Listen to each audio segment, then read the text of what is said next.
चंपक दादा, गुलबो बकरी और सोना मगरमच्छ की अनोखी कहानी। चंपक दादा एक छोटे से गांव में रहते थे।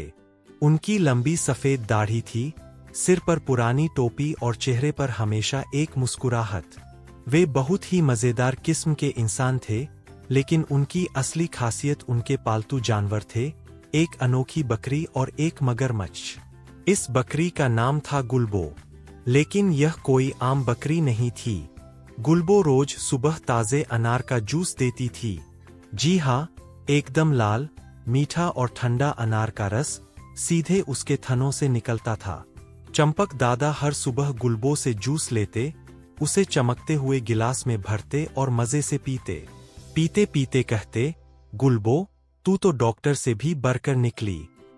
गर्मियों के दिनों में जब धूप बहुत तेज होती और पसीना बहने लगता, तो गुलबो एक बाल्टी भरकर जूस दे देती थी।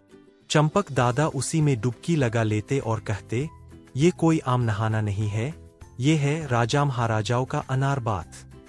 लेकिन घर में एक और जीव था, एक बड़ा और मोटा मगरमच्छ, जिसका नाम था बिरजू। बिरजू दिन भर तालाब में पड़ा रहता, सुस्त और बेपरवाह। वह ना अंडे देता, ना कुछ करता, बस तालाब में गुमसुम पड़ा रहता। दादा अक्सर उससे नाराज होकर कहते, बिरजू, तू तो निकम्मा है, ना दूध ना अंडा, बस जगह घेर रहा है। एक दिन चंपक दादा ने तय कर लिया कि बिरजू को अब घर से बाहर करना ही होगा। उन्होंने बिरजू को रस्सी से बांधा और उसे लेकर बाजार पहुंच गए।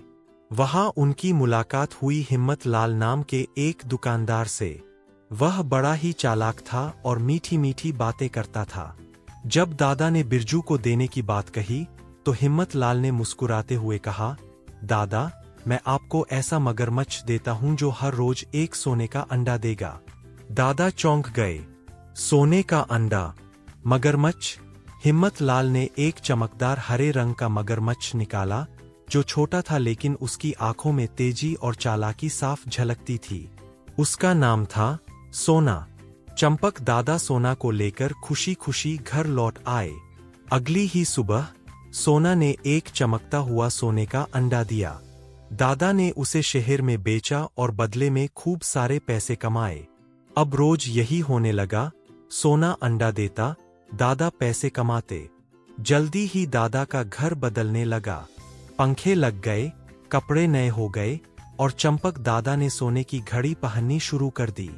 अब वो कहते, अब मैं बस दादा नहीं रहा, मैं हूँ